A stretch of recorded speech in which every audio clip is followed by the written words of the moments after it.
ಪ್ರೀತಿಯ ದ್ವಿತೀಯ PUC ವಿದ್ಯಾರ್ಥಿಗಳೇ, ಎಲ್ಲರಿಗೂ ಕೂಡ ಮತ್ತೊಮ್ಮೆ ನಮ್ಮ ಯೂಟ್ಯೂಬ್ ಚಾನಲ್ಗೆ ಸ್ವಾಗತವನ್ನು ಕೋರುತ್ತಿದ್ದೇನೆ. ನಾನು ನಿಮ್ಮ Islam sir. Welcome back to my another informative video.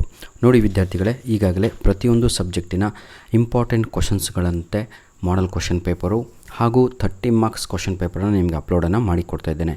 These questions are very helpful for your unit test 1. ಇದನ್ನು ನಾವು LBA ಟೆಸ್ಟ್ ಅಂತ ಕರಿತೀವಿ. LBA ಇದು ಆ್ಯಕ್ಚುಲಿ ಯೂನಿಟ್ ಟೆಸ್ಟ್ ಅಲ್ಲ. ಇದು ನಿಮ್ಮನ್ನು ನಾನು ಒಂದು ಫೇಸ್ ಟು ಫೇಸ್ ವಿಡಿಯೋ ಮಾಡಿ ನಿಮ್ಗೆ ಅರ್ಥ ಮಾಡಿಸ್ತೇನೆ, ಆಯಿತಾ? Anyhow, without wasting our time, second year PUC LBA 1 nature and significance of management ಅಂತ ಬಿಸ್ನೆಸ್ ಸ್ಟಡೀಸ್, ಕಾಮರ್ಸ್ನವರಿಗೆ ಈ ಚಾಪ್ಟರ್ ಇದೆ ಬಿಸ್ನೆಸ್ ಸ್ಟಡೀಸ್ನಲ್ಲಿ. ಅದರ ಮೇಲೆ 30 ಮಾರ್ಕ್ಸಿನ ಒಂದು ಕ್ವಶನ್ ಪೇಪರನ್ನು ನೋಡ್ತಾ ಹೋಗೋಣ. Which of the following refers to doing the task correctly and with minimum cost ಅಂತ ಇದೆ. ದಟ್ ಈಸ್ ಎಫಿಷಿಯನ್ಸಿ ಅನ್ನುವಂಥದ್ದು ರೈಟ್ ಆನ್ಸರ್ ಆಗಿರುತ್ತದೆ. Question number 2, policy formulation is the function of dash. Right answer is top level management. ವಿದ್ಯಾರ್ಥಿಗಳೇ, those who are in second year PUC, I promise you, exam ನಿಮ್ಮದು annual exam ಆಗೋವರೆಗೂ ಕೂಡ ಏನೆಲ್ಲ ಬೇಕು ಎಲ್ಲವೂ ಕೂಡ ನಮ್ಮ ಒಂದು ಯೂಟ್ಯೂಬ್ ಚಾನಲಲ್ಲಿ ಲಭ್ಯವಾಗಿರುತ್ತೆ. No waste. Management is considered as dash. Right answer is both art and science is the right answer. Question number 2, fill in the blanks. ನೋಡಿ, ಮೇನ್ ಕ್ವಶನ್ ನಂಬರ್ 2ನಲ್ಲಿದ್ದೀವಿ. 3 ಅಷ್ಟೇನಾ ಸರ್ MCQಸು? ಇಲ್ಲ ಕಣ್ರಪ್ಪ, ಆನ್ಯುವಲ್ ಎಕ್ಸಾಮಲ್ಲಿ 5 MCQs ಬರುತ್ತೆ. ಇದು LBA test ಅಲ್ವಾ, ಹಾಗಾಗಿ ನಿಮಗೆಲ್ಲರಿಗೂ ಕೂಡ ಕೇವಲ 3 ಅರ್ಧ ಇರುತ್ತೆ, ಆಯಿತಾ? ಫಿಲ್ ಇನ್ ದ ಬ್ಲ್ಯಾಂಕ್ಸ್ ನೋಡ್ತಾ ಹೋಗೋಣ. Management is the process of getting things done with the aim of dash ಅಂತ ಇದೆ. ಮ್ಯಾನೇಜ್ಮೆಂಟಲ್ಲಿ ಥಿಂಗ್ಸ್ ಅಂತ ಹೇಳಿದರೆ ಗೆಟಿಂಗ್ ಥಿಂಗ್ಸ್ ಡನ್, ಕೆಲಸ ಮುಗಿಸ್ತಾರೆ ಒಂದು ಗುರಿಯೊಂದಿಗೆ. ಯಾವುದು ಅಂದರೆ ಅಚೀವಿಂಗ್ ಗೋಲ್ಸ್. ಅಚೀವಿಂಗ್ ಗೋಲ್ಸ್ ಅಂದರೆ ಅರ್ಥ ಆಗುತ್ತಲ್ವಾ? Very good. Foreman and supervisors comprise the dash in the hierarchy of the organisation ಅಂತ ಇದೆ. ಫೋರ್ಮ್ಯಾನ್ ಆ್ಯಂಡ್ ಯಾರಿದು ಸೂಪರ್ವೈಸರ್ಸ್ ಕಂಪ್ರೈಸ್ ದಿ ಡ್ಯಾಶ್ ಅಂತ ಇದೆ. ಲೋವರ್ ಲೆವೆಲ್ ಅನ್ನುವಂಥದ್ದೇ ಸರಿಯಾದ ಉತ್ತರ, lower level. I repeat, 4th answer is achieving goals, 5th answer lower level. Match the following my dear children. Chairman ಅಂತ ಇದೆ, ಆಯಿತಾ? ಈ ಕಡೆ ಎಥಿಕಲ್ ಕೋಡ್ ಆಫ್ ಕಂಡಕ್ಟ್ ಇದೆ, ಕೋಆರ್ಡಿನೇಷನ್ ಈಸ್ ದೇರ್. ಹಾಗಿದ್ರೆ ಚೇರ್ಮನ್ಗೆ top management is the right answer. Ethical code of conduct ಅಂತ ಇದೆ, right answer is profession is the right answer. Question number C, coordination ಅಂತ ಇದೆ. Integrates group efforts is the right answer. Integrates group efforts is the right answer. Question number 7 ನೋಡಿ, 4th ಮೇನಲ್ಲಿ question number 7, give an example of middle level management ಅಂತ ಇದೆ. Very easy my dear children. Middle level ಮ್ಯಾನೇಜ್ಮೆಂಟಿಗೆ example ಕೊಡಬೇಕು ಅಂದರೆ purchase manager ಅಥವಾ production manager ಆಗಿರುತ್ತೆ. Question number 8, what is effectiveness in management is concerned with ಅಂತ ಇದೆ. ಏನೂ ಇಲ್ಲ, ಅದನ್ನೇ ಬರೀರಿ. Effectiveness in management is concerned with, ನೋಡಿ, ಡೂಯಿಂಗ್ ದ ರೈಟ್ ಟಾಸ್ಕ್, ಸರಿಯಾದ ಕೆಲಸ ಅಂತ. ಡೂಯಿಂಗ್ ದ ರೈಟ್ ಟಾಸ್ಕ್ ಆನ್ಸರೇ ಇಲ್ಲಿಂದ. Doing the right task, completing activities and achieving goals, ಇದೇ ಆನ್ಸರು. ಏನು? I repeat, doing the right task, TASK, task ಅಂದರೆ work ಅಂತ. Doing the right work, completing activities and achieving goals, ಇದು ಸರಿಯಾದ ಉತ್ತರ. Question number 8 ಆಯಿತು sir. ಈಗ ನಾವು ಪಾರ್ಟ್ B ಕಡೆಗೆ ಹೋಗ್ತಾ ಇದ್ದೀವಿ. ಆ್ಯನ್ಯುವಲ್ ಎಕ್ಸಾಮಲ್ಲಿ ಪಾರ್ಟ್ A 20 ಮಾರ್ಕ್ಸಿಗಿರುತ್ತೆ.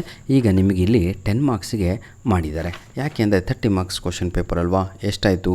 3 + 2 5 + 3 8 + 2 10 10 ಆಯಿತು. ಬನ್ನಿ, ಈಗ 5th ಮೇನ್ ಕ್ವಶನಲ್ಲಿ ನಾವು 2 ಮಾರ್ಕ್ಸ್ ಕ್ವಶನ್ಸ್ಗಳನ್ನು ಕಾಣಬಹುದಾಗಿದೆ. ಡಿಫೈನ್ ಮ್ಯಾನೇಜ್ಮೆಂಟ್ ಅಂತ ಇದೆ. ಬಹಳ ಈಸಿ ಅಲ್ವಾ? 2 ಮಾರ್ಕ್ಸಿಗೆ ಏನು ಬರೀತೀರಾ ಅಂತ ನೋಡೋಣ. ಡಿಫೈನ್ ಮ್ಯಾನೇಜ್ಮೆಂಟ್ ಅಂದರೆ management is the process of designing, maintaining an environment in which individual working in group efficiently, ಹೌದಲ್ವಾ, ಅಕಂಪ್ಲಿಷ್ ಸೆಲೆಕ್ಟೆಡ್ ಏಮ್ಸ್, ಅದನ್ನೇ ನಾವು ಇಲ್ಲಿ ಮ್ಯಾನೇಜ್ಮೆಂಟ್ ಅಂತ ಕರಿತೇವೆ.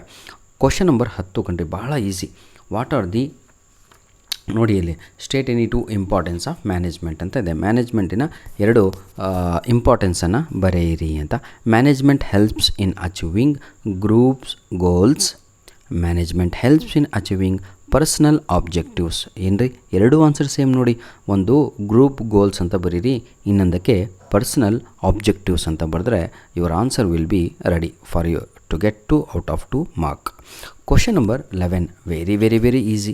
As a manager, which interrelated functions ನೋಡಿ interrelated functions of management would you apply in your organization? State any 2 of them ಅಂತ ಇದೆ.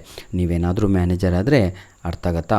Functions of ಮ್ಯಾನೇಜ್ಮೆಂಟಲ್ಲಿ ಏನೆಲ್ಲ ತಾವುಗಳು ಅಪ್ಲೈ ಮಾಡಿಕೊಳ್ಳುತ್ತೀರಾ ನಿಮ್ಮ ಕಂಪ್ನಿನಲ್ಲಿ ಅಂತ ಹೇಳಿದರೆ ಭಾಳ ಈಸಿ ಕಣ್ರಿ. ಒಂದು ಪ್ಲಾನಿಂಗ್ ಮಾಡ್ತೀನಿ ಸರ್, ಒಂದು ಆರ್ಗನೈಸೇಷನ್ ಮಾಡ್ತೀನಿ, ಇನ್ನೊಂದು ಸ್ಟಾಫಿಂಗ್ ಮಾಡ್ತೀನಿ ಅಂತ. ಈ ಮೂರರಲ್ಲಿ ಯಾವುದಾದ್ರೂ 2 ಬರೆದ್ರೆ ಸಾಕು, 2 ಅಂಕಗಳು ನಿಮಗೆ ಸಿಗುತ್ತೆ. ಈಗ ನಾವು ಪಾರ್ಟ್ ಡಿನಲ್ಲಿ ಇದ್ದೇವೆ ಮಕ್ಕಳೇ. ಧನ್ಯವಾದಗಳು. ನಿಮ್ಮ ಪ್ರೀತಿ ವಿಶ್ವಾಸ ಸದಾ ನಮ್ಮ ಜೊತೆ ಹೀಗೆ ಇರಲಿ. ಯಾಕೆ ಹೇಳ್ತಾ ಇದ್ದೀನಿ ಅಂದರೆ ನಿಜವಾಗಿಯೂ ತಾವು ನಿಮಗೆ ಏನಂತೀರ ತಾವು ಇಫ್ ಯು ಆಯಿತಾ ಬೇಡ ಬಿಡಿ, ಭಾಳ ಹೇಳಿದರೆ ಆಮೇಲೆ ಏನೋ ಕೊರಿತಾರೆ ಅಂತ ಅನಿಸುತ್ತೆ. ನೋಡಿ ಈ ವಿದ್ಯಾರ್ಥಿಗಳೇ, ಈಗ ಮುಂದಿನ ಭಾಗದಲ್ಲಿ ನಾವು 8 ಮಾರ್ಕ್ಸ್ ಕ್ವಶನ್ಸ್ಗಳನ್ನು ನೋಡ್ಬೋದು. ಸರ್ 8 ಮಾರ್ಕ್ಸಿಗೆ ಎಷ್ಟು ಬರೀಬೇಕು ಅದು ಇದು ಹೀಗೆ ನೀವು ಚಿಂತೆ ಹಚ್ಕೊಂಡಿದ್ದೀರಾ. That's very good. ಆದರೆ ಎಷ್ಟು ಬರೀಬೇಕು ಕಂಟೆಂಟ್ ಇರಬೇಕಲ್ವಾ ತಲೆಯಲ್ಲಿ. ಯಾಕೆ ಗೊತ್ತಾ? Explain the characteristics of management ಅಂತ ಇದೆ. ಈಗ ಬರೀ ಕ್ಯಾರೆಕ್ಟರಿಸ್ಟಿಕ್ಸ್ ಬರ್ಕಂತ ಅದಕ್ಕಿಂತ ಮುಂಚೆ ತಾವುಗಳು ಏನು ಮಾಡಬೇಕು ಅಂದರೆ ವಾಟ್ ಈಸ್ ಮ್ಯಾನೇಜ್ಮೆಂಟ್ ಅಂತ ಬರೆದುಬಿಡಿ. 2 ಲೈನಲ್ಲಿ ಮುಗಿದೋಗುತ್ತೆ, ಹೌದಲ್ವಾ? ಎಲ್ಲರಿಗೂ ಕೂಡ ಹೇಳುತ್ತಿರುವಂಥದ್ದು ವಾಟ್ ಈಸ್ ಮ್ಯಾನೇಜ್ಮೆಂಟ್ ಅಂತ ಮೊದಲು ಬರೆದುಬಿಡಿ. ನಂತರದಲ್ಲಿ ಏನು ಬರೀತೀರಾ? ಮ್ಯಾನೇಜ್ಮೆಂಟ್ ಈಸ್ ಗೋಲ್ ಓರಿಯೆಂಟೆಡ್, ಇದು ಕ್ಯಾರೆಕ್ಟರಿಸ್ಟಿಕ್ಸಲ್ಲಿ ಬರೆಯುವಂಥದ್ದು. ಆಯಿತಾ? ನೋಡಿ ಕ್ಯಾರೆಕ್ಟರಿಸ್ಟಿಕ್ಸ್ ಒಂದು 8 ಈಸಿಯಾಗಿ ಬರಿಬೋದು. ಮ್ಯಾನೇಜ್ಮೆಂಟ್ ಅಂದರೆ ಒಂದು ಗೋಲ್ ಓರಿಯೆಂಟೆಡ್ ಆಗಿರುತ್ತೆ, ಇಟ್ ಈಸ್ ಆಲ್ ಯೂನಿವರ್ಸಲ್ ಆಗಿರುತ್ತೆ, it is a continuous process ಆಗಿರುತ್ತೆ. ಮ್ಯಾನೇಜ್ಮೆಂಟ್ ಇನ್ ಕ್ಯಾರೆಕ್ಟರಿಸ್ಟಿಕ್ಸಲ್ಲಿ it is a continuous process ಅಂತಲೂ ಕೂಡ ಬರಿಬೋದು. ಇದು ಆಬ್ಜೆಕ್ಟಿವ್ಸ್ ಅಲ್ಲ, ಕ್ಯಾರೆಕ್ಟರಿಸ್ಟಿಕ್ಸ್ ಬರಿತಾ ಇರೋದು ನಾವು, ಅರ್ಥ ಆಗುತ್ತಲ್ವಾ? ಗ್ರೂಪ್ ಆ್ಯಕ್ಟಿವಿಟಿ ಬರಿಬೋದು. ಇಟ್ ಈಸ್ ಮಲ್ಟಿ ಡೈಮೆನ್ಷನಲ್ ಅಂತ ಬರೀರಿ, ಅಥವಾ it is an intangible force ಅಂತ ಬರೀರಿ, ಅಥವಾ it is both science and an art ಅಂತಲೂ ಕೂಡ ಬರಿಬೋದು. ಇಷ್ಟು ಸಾಕು ಅನಿಸುತ್ತೆ. ತಮ್ಮ ಹತ್ರ ಇನ್ನೂ ಕೂಡ ನೋಟ್ಸ್ ಇರುತ್ತೆ, ಟೆಕ್ಸ್ಟ್ ಬುಕ್ಕಲ್ಲಿ ಕ್ಲಿಯರಾಗಿ ಆನ್ಸರ್ ಇದೆ, ಅದನ್ನು ನೋಡಿ ಸ್ವಲ್ಪ ಬರೆದ್ರೆ ನಿಜವಾಗಿಯೂ you will get out of marks in exam. ನನ್ನ ಪ್ರೀತಿಯ ಮಕ್ಕಳೇ, ಬೇಜಾರಾಗಬೇಡಿ. Explain the objectives of management ಅಂತ ಇದೆ. ಇದೂ ಕೂಡ ಅಷ್ಟೇ ಈಸಿ ಸರ್. ಏನು ಸರ್ ಎಲ್ಲ ಮ್ಯಾನೇಜ್ಮೆಂಟ್ ಮೇಲೆ ಇದೆ ಅಲ್ಲ ಅಂತ? ಏನೂ ಇಲ್ಲ, ಈಸಿ ಅಲ್ವಾ? ನೋಡಿ ಆಬ್ಜೆಕ್ಟಿವ್ಸ್ ಆಫ್ ಮ್ಯಾನೇಜ್ಮೆಂಟಲ್ಲಿ ಆರ್ಗನೈಸೇಷನಲ್ ಆಬ್ಜೆಕ್ಟಿವ್ ಅಂತ ಬರಿಬೋದು, ಸೋಷಿಯಲ್ ಆಬ್ಜೆಕ್ಟಿವ್, ಪರ್ಸನಲ್ ಆಬ್ಜೆಕ್ಟಿವ್, ಇಂಥ 3 ಬರೆದು ಇದನ್ನು ತಾವುಗಳು ಸ್ವಲ್ಪ ಎಕ್ಸಾಂಪಲ್ ಕೊಟ್ಟು ಎಕ್ಸ್ಪ್ಲನೇಷನ್ ಕೊಡಬೇಕಾಗಿರುತ್ತೆ. ಧನ್ಯವಾದಗಳು. ನಿಮ್ಮ ಪ್ರೀತಿ ವಿಶ್ವಾಸ ಸದಾ ನಮ್ಮ ಜೊತೆ ಹೀಗಿರಲಿ ಮಕ್ಕಳೇ. God bless you all the best. ಕಂಪಲ್ಸರಿಯಾಗಿ ಪ್ರತಿಯೊಂದು ಕಾಲೇಜಲ್ಲೂ ಟೆಸ್ಟನ್ನು ನಡೆಸಲೇಬೇಕು, ಆನ್ಲೈನಲ್ಲಿ ಮಾರ್ಕ್ಸ್ ಎಂಟ್ರಿ ಮಾಡಲೇಬೇಕು. ಧನ್ಯವಾದಗಳು. All the best.